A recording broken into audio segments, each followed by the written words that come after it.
आपका state news bulletin में मैं हूं आपके साथ अदिति। चलिए खबरों पर जाने से पहले नजर डाल लेते हैं हेडलाइंस पर। गुजरात में स्थानीय निकाय चुनाव जारी, 6 नगर निगमों में मतदान जारी।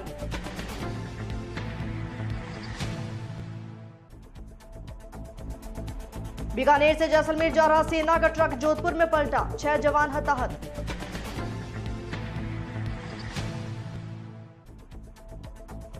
राजस्थान में बेरोजगारों का आंदोलन जारी, अनशन पर बैठी महिलाओं की बिगड़ी तबीयत।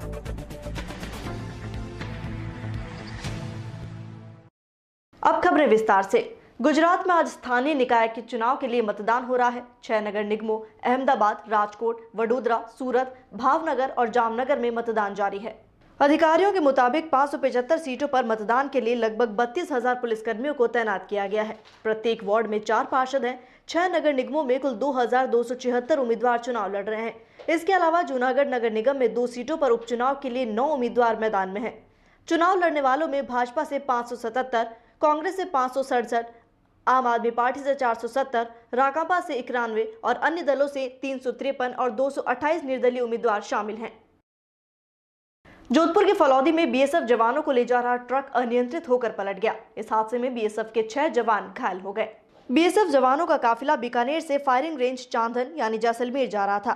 फलौदी के जैसलमेर नेशनल हाईवे 11 पर एक चौराहे से 3 किलोमीटर आगे सेंट पॉल स्कूल के पास अचानक ट्रक की स्टीयरिंग फेल हो गई, जिस कारण अनियंत्रित होकर ट्रक पलट गया। इस ट्रक में सवार 6 जवान घायल हो गए। जवानों के अलावा ट्रक में हथियार और बारूद भी भरा था। सभी 6 घायलों को army care centre Jodhpur refer किया गया। खबर राजधानी जयपुर से, जहां 22 गोदाम पर बेरोजगार युवाओं का हुजूम उमड़ पड़ा है। यहां हजारों की संख्या में युवा गहलोत सरकार के खिलाफ भर्तियां निकालने को लेकर आंदोलन कर रहे हैं। 22 गोदाम पर बेरोजगार युवा आंदोलन और अनशन पर बैठे हैं। यहां बड़ी संख्या में महिलाएं और युवा मौजूद हैं। महिलाएं भर्तियां देने की मांगों को लेकर अपने छोटे छोटे बच्चों के साथ आंदोलन स्थल पर मौजूद है। शनिवार शाम अनशन पर बैठी महिलाओं की तबीयत भी बिगड़ गई, जिसके बाद उन्हें एम्बुलेंस के जरिए अस्पताल भेजा गया। वहीं बेरोजगार एकीकृत महासंघ के अध्यक्ष उपेंद्र यादव भी धरना स्थल पर हैं और सरकार से सुनवाई की मांग कर रहे हैं।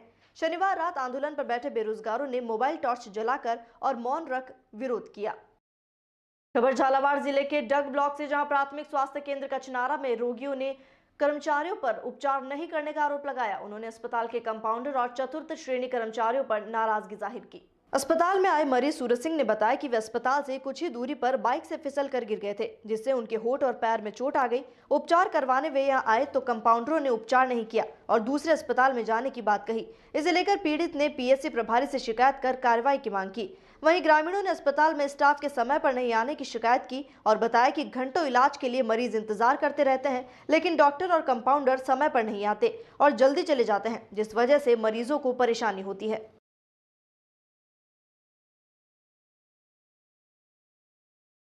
नाम है आपका और क्या घटना हुई?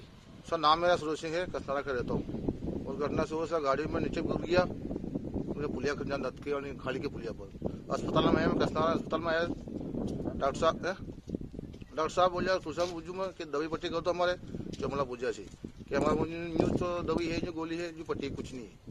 तो आपका उपचार नहीं किया? हाँ नहीं किया सर। मैं धरता गया ऐसे वो पकड़ गए, दोनों सामान ला के मैं चमला लग गया, अस्पताल में ले गया। वहाँ से इलाज करे सर, शाम को काम है क्या बात, दवाई गोली कुछ नहीं मिल रही। अस्पताल का भी सरकार का लिए बनाया सर, कोई आदमी मर जाए, कोई कहीं दवाई गोली चाहिए तो कहीं तो मतलब पट्टी दे तो वो नहीं दे सकते। सर क्या घटना है? कल जब ये पेशेंट आए तो शायद इनका एक्सीडेंट हो गया था, तो ब्लीडिंग होंठ के यहाँ पे ज्यादा कट लगा हुआ था, तो ब्लीडिंग ज्यादा हो रही थी, ब्लीडिंग रुक नहीं रही थी। तो हमारे जो कर्मचारी थे उन्होंने ये बोला कि आप हायर इंस्टीट्यूट पे चले जाओ, सीएससी पे चले जाओ, वहाँ पे उपचार हो जाएगा। बाकी नियमित रूप से यहाँ पे ट्रीटमेंट होता है और सुविधाएं सब कुछ सुविधाएं लगभग सारी हैं, और अगर फिर भी कोई कमी होती है तो उसमें लगातार सुधार करे जा रहे हैं। पेशेंट का आरोप है कि आपके यहाँ मरहम पट्टी ट्यूब तक नहीं है। नहीं, ऐसा कोई गलत आरोप है। हमारे यहाँ सारे प्रकार की मरहम भी है, पट्टी भी है और दवाएं भी सारी, लगभग सारी दवाएं, और ऐसी कोई इश्यू नहीं है। खबर भीलवाड़ा से, जहां सारण का खेड़ा में चर्चित शराब दुकानतिका में 5 लोगों की मौत की गुत्थी अब पुलिस ने सुलझा दी है। ये शराब जहरीली नहीं थी, शराब में जहर मिलाया गया। भीलवाड़ा पुलिस अधीक्षक विकास शर्मा ने बताया कि सारण का खेड़ा में शराब दुकानतिका हुई वह जहरीली शराब से नहीं बल्कि शराब में जहर मिलाने से हुई। ये जहर हथकढ़ शराब बनाने वाले गुल्ला कंजर के भतीजे ने मिलाई थी। मांडलगढ़ थाना पुलिस ने अब आरोपी को गिरफ्तार कर लिया है। पुलिस अधीक्षक के मुताबिक गल्ला कंजर और उनके भतीजे विनोद कंजर के बीच काफी समय से अनबन थी। इसके चलते विनोद कंजर ने अपने चाचा को मारने के लिए शराब की बोतल में कीटनाशक मिला दिया। विनोद ने यह बोतल गुल्ला कंजर को पीने के लिए दी, मगर उसने वह शराब अपने द्वारा बनाई हथकढ़ शराब में मिला दी। बाद में उसने जहर मिली शराब अन्य लोगों में बेच दी। इस शराब को पीने से विनोद कंजर की मां सतुड़ी कंजर की भी मौत हो गई। जिला कलेक्टर शिव प्रसाद एम नकाते ने कहा कि इस मामले में पुलिस महकमे ने जो मेहनत की उसके लिए बधाई के पात्र हैं।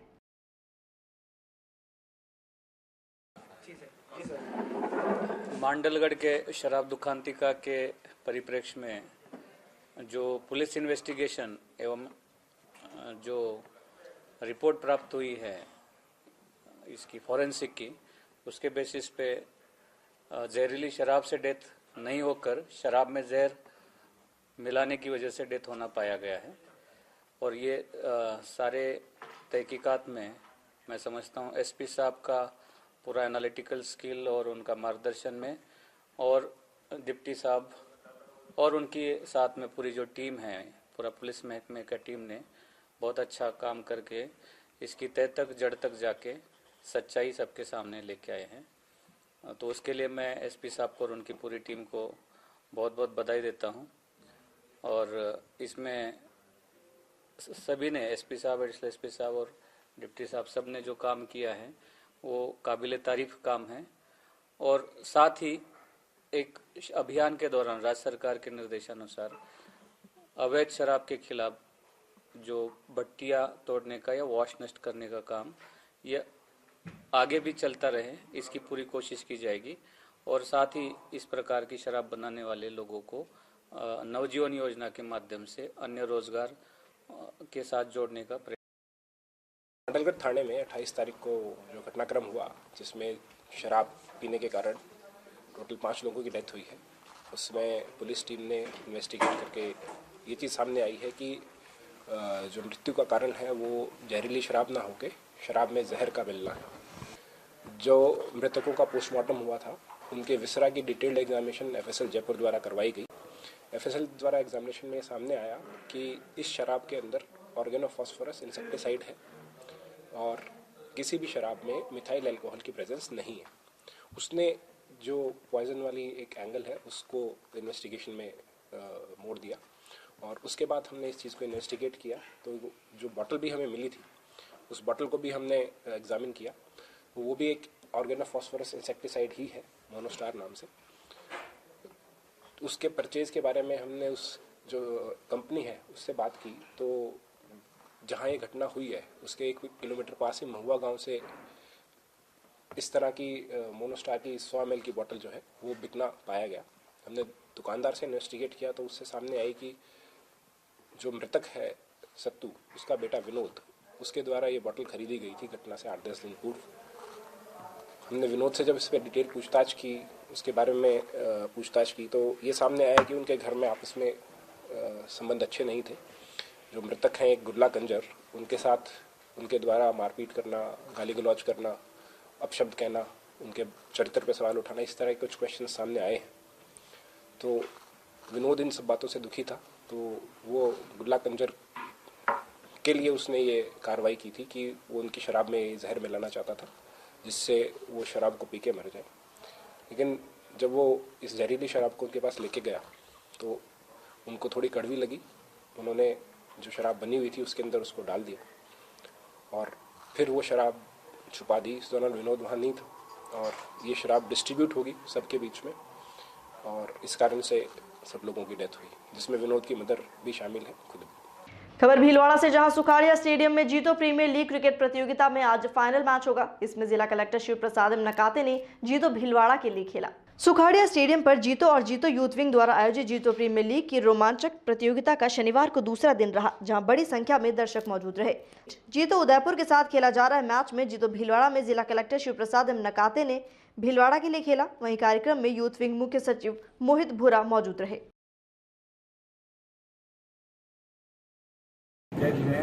आज जो हमारा लास्ट मैच है उसमें खास बात ये थी, खुद कलेक्टर साहब ग्राउंड के अंदर जो उन्होंने खुद ने ओपनिंग करी है आज, साथ में असिस्टेंट कमिश्नर इनकम टैक्स चालू होता है वो भी हमारे साथ में आए थे। उन्होंने फर्स्ट बॉल खेली है, साथ में मावेजी प्रसाद साथ में हमारे हैं, अजय जी, रिचर्ड जी, जो जितनी पूरी टीम है सब साथ में हमारे खेली है। तो आज उसको बहुत मजा आया, कलेक्टर भी आते हैं यहाँ पर। खबर जयपुर के बगरू से, जहां जुगल दरबार से गोनेर जगदीश धाम तक जागरण रैली निकाली गई। बगरू विधानसभा के पूर्व विधायक और पूर्व संसदीय सचिव डॉक्टर कैलाश वर्मा के नेतृत्व में ये यात्रा निकली। आपको बता दें कि बगरू विधानसभा में बीसलपुर पेयजल परियोजना को लेकर यात्रा निकाली गई।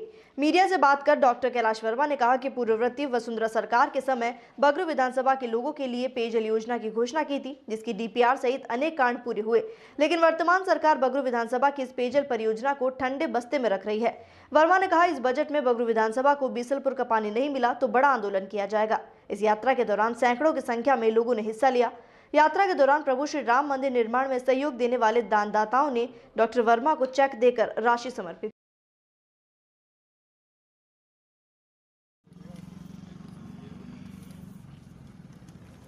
जुगल दरबार की जय।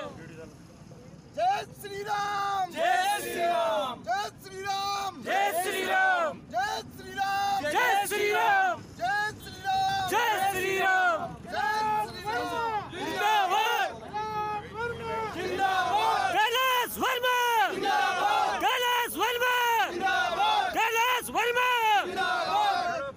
बोलो जुगल दरबार की जय। आज जो जन जागृति यात्रा एक प्रकार से एक धार्मिक मंदिर से एक धार्मिक मंदिर की ओर प्रस्थान कर रही है, क्या उद्देश्य है? देखो, एक जन जागरण यात्रा हम जब 2010 में के अंदर एक गांव गरीब किसान की आवाज़ उठाने आए थे, जब भी लोगों से हमारा वादा था, लोगों से जिस तरीके से हम जुड़े, आज भी वो जुड़ान निरंतर जारी है। 2010 से 2021 का समय चल रहा है। इस विधानसभा क्षेत्र की एक बहुत बड़ी मांग थी बीसलपुर योजना, जिसको लेके हम गाँव के अंदर गए, ढिहानी के अंदर गए और पूरे विधानसभा क्षेत्र में उसको जोड़ने का काम का ऐलान हमने किया था और उसको धरातल के ऊपर हम लेके आए। जैसे जगतपुरा के अंदर 104 करोड़ की योजना वसुंधरा जी के राज के अंदर इम्प्लीमेंट हुई, उसका घर घर के ऊपर काम चल रहा है।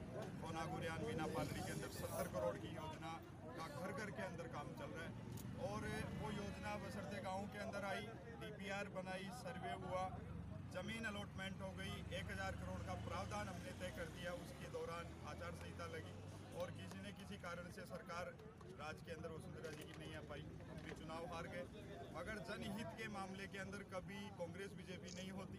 हमारा इस सरकार की एक चेतावनी के रूप में एक संदेश यात्रा आराध्य देव जुगल दरबार से आज हमने सुबह 7:15 बजे सभी नागरिक बंधुओं के साथ में, ग्रामीण बंधुओं के साथ में, आस्था के लोगों के साथ में आज हमने शुरुआत की है। जो हुजूम यात्रा के अंदर देखा गया, लोगों की आस्था देखी गई।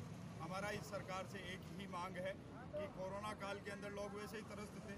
बगरू विधानसभा क्षेत्र के 144 गांव नगर पालिका वैसे ही फ्लोराइड से बहुत ज़्यादा दुखी हैं। जब इतना काम हमने किया तो इस बजट को लेके आप लोगों की किस प्रकार की जो मंशा है उसको जाहिर क्यों नहीं कर रहे आप? आपको ये बजट जारी करना चाहिए। तीसरा बजट गहलोत सरकार पेश करने जा रही है, ये हमारी मांग है। ये तो एक संदेश है धार्मिक नगरी के माध्यम से, जो जुगल दरबार से झंडा उठा है गोनेर जगदीश महाराज के पहुंचेगा।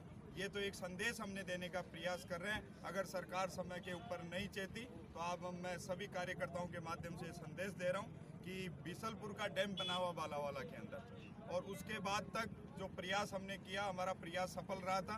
अगर ये सरकार नहीं चेतती है तो आने वाला हमारा मूवमेंट बीसलपुर डैम के ऊपर बहुत बड़ा एक जन आंदोलन होगा और हो सकता है कि हम उसमें वहाँ पे चक्का जाम की भी स्थिति आई तो हम चक्का जाम भी करेंगे। मगर जो हमारा एजेंडा था, जो आम जन का एजेंडा था, किसी पार्टी का एजेंडा नहीं था, भारतीय जनता पार्टी इसको पूरी तरीके से लागू करके गई। तो इसका बजट देने में गहलोत सरकार को कहाँ दिक्कत है? कोरोना काल के अंदर बहुत सारे लोग त्रस्त थे, उनकी सुख शांति के लिए धार्मिक जन जागरण यात्रा हमने की है। किस तरीके का लोगों का उत्साह है, किस तरीके का हुजूम है, वो देखते ही बन रहा है। और एक नेक कार्य जो राम जी का चल रहा है, राम मंदिर का चल रहा है, इस यात्रा के अंदर एक बहुत बड़ा काम आज ये भी हुआ कि हमारे मंगल राम जी ककरालिया जो नेताजी है, उन्होंने राम जी के नाम के ऊपर 11,000 रुपए का चेक भी हमारे को यहाँ पे सुपुर्द किया है। इनका बहुत बहुत धन्यवाद। जो लोग के अंदर। खबर धरियावा से, जहां नगर में निचला बाजार कुम्हारवाड़ी में रात को चोरों ने गरीब किसान के घर पर धावा बोल दिया। और चोरी की वारदात को अंजाम दिया। आपको बता दें कि कुम्हारवाड़ा के रहने वाले डालचंद गौतम प्रजापति रात 10 बजे करीबन अपने घर का ताला लगाकर अपने खेत पर पानी पिलाने के लिए गए थे, जहां खेत पर परिवार के सदस्य पत्नी कमला और पौत्र पंकज भी थे। इस दौरान चोरों ने सूना मकान देखकर मुख्य दरवाजे का ताला तोड़कर अंदर प्रवेश किया और अलमारी में रखे 2 तोला सोना चूड़ियां, 5 तोला नेकलेस, 2 नग, 1.25 तोला टोकरियां, आधा किलो पाइजेब और 70,000 रुपए नगद जो मकान के निर्माण के लिए लाए गए थे, चोरी कर लिए गए। वहीं रात को घर के मालिक डालचंद प्रजापति मुख्य दरवाजे का ताला टूटा देखकर अचंभित रह गए। आसपास के लोग एकत्रित हुए और अंदर जाने पर चोरी की वारदात का पता चला। घर के अंदर चारों ओर सामान बिखरा था। घटना की सूचना धरियावद थाना पुलिस को दी गई, जिस पर पुलिस ने मौके पर पहुंचकर घटना की जांच शुरू की।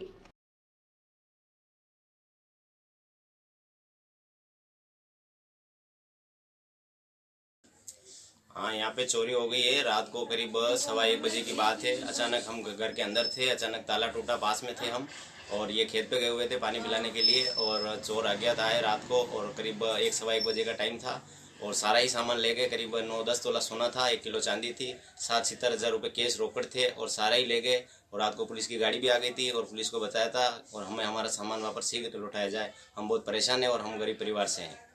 पीड़ित परिवार का नाम क्या है? दालचंद जी प्रजापत, गौतम जी प्रजापत। क्या कार्य करते हैं? खेती का काम करते साहब। बच्चे इनके महाराष्ट्र थे 2।